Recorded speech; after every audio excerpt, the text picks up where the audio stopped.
A Fox News alert. Former Trump campaign chairman Paul Manafort set to appear before a district court judge less than 2 hours from now, as another former aide to President Trump admits lying to the FBI about a Russian connection.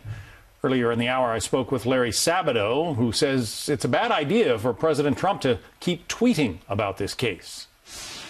We don't know what the Mueller team has and what they're going to do. And basically, they've been pretty leak-proof. I kind of think the leak about these indictments came from the courthouse and not from the Mueller team. So we'll just have to see how it unfolds. The president is convinced that there was no collusion. And he feels that very strongly. He's tweeted it out. I'm sure his lawyers have told him to say little. Let's bring in a couple of legal experts. Defense attorney Richard St. Paul, also a member of the Republican Lawyers Association, and Julian Epstein, former counsel at the House Judiciary Committee and former staff director for the House Government Reform Committee.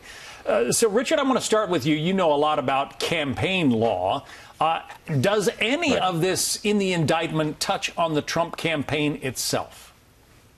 No, it mostly speaks about Manafort's goal of hiding money. He was an advisor to the Ukraine government. He got paid by the Ukraine government. He tried to put more money in his pocket and hide it from being taxed by the United States. And that's mainly what it speaks about. Money laundering, trying to hide that money he made, crimes against the United States, lying to the IRS about money, tax evasion, basically, Department of Justice lying to them, and also things dealing with his failure to register as a foreign agent. Basically, he was advocating to the U.S. government on behalf of the Ukrainian government. So nothing to do with the Trump campaign. And worth pointing out, Julian, you are innocent until proven guilty in this country. That's one of the things that separates us from the judicial systems in places like Russia.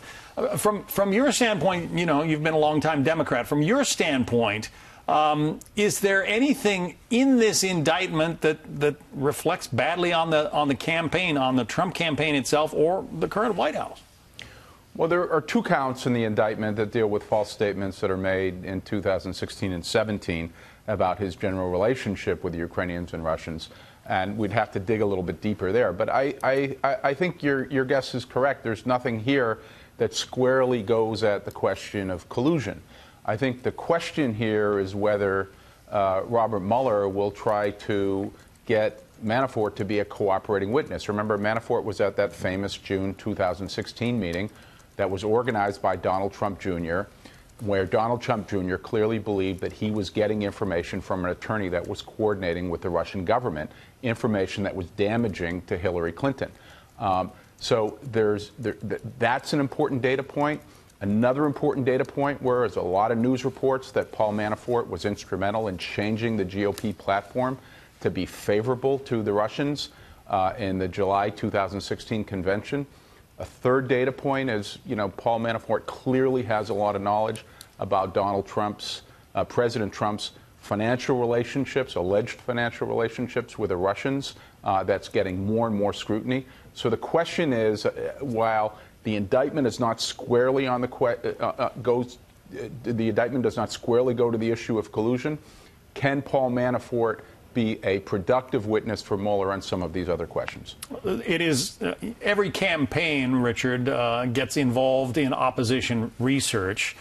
You know, everybody essentially does it. The question in the Trump campaign, or the question of the Trump campaign is, you know, is it illegal to go to the Russian government or to invite the Russian government to provide opposition research?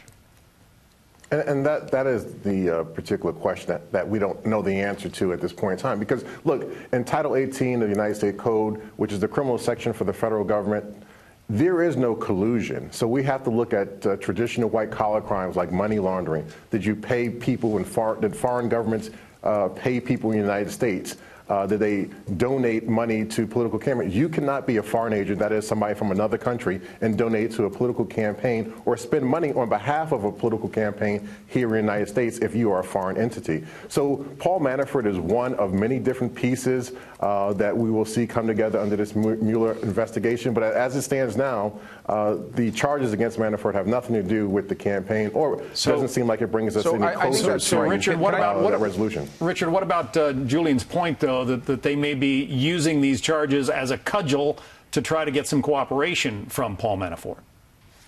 Well, that's what the feds do in any type of cases I've handled too for clients. You try to get a cooperating witness. That's standard operative procedure. But again, he is a small aspect in terms of something larger here. Right now, we don't have anything to show that there was collusion between the Trump campaign and the Russians at this point in time. It's going to be a longer investigation before that, if it even comes out at all. Can I just touch on a couple of those points? So we do have some evidence of collusion to the extent that Donald Trump Jr. was willing to take a meeting from who he thought was representatives from the Russian government. But to your legal question, you cannot take a hostile foreign government, help from a hostile foreign government as a campaign in a federal presidential campaign because of campaign finance laws. That's considered a contribution. Mm-hmm.